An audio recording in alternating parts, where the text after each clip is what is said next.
কবিতার নাম দারোগা বাবু এবং হাবু। লিখেছে ভবানী প্রসাদ মজুমদার। থানায় গিয়ে সেদিন ভোরে বললে কেঁদেই হাবু, নালিশ আমার মন দিয়ে খুব, শুনুন বড়বাবু। চারজন ভাই আমরা, একটা ঘরেই থাকি, দুঃখে আমি সারাদিন রাত ভগবানকেই ডাকি। বড়টা ঘরের 7টা বেড়াল, পোষেন ছোট বড়, মেজদা পোষেন 8টা কুকুর, যতই বারণ করো।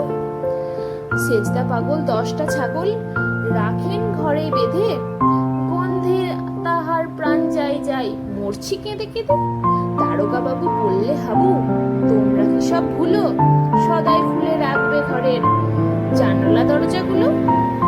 শুনেই হাবু বেজায় কাবু, বললে করুণ সুরে, 150 পোষা পায়রা আমার যাবে চেঁচাপুরে।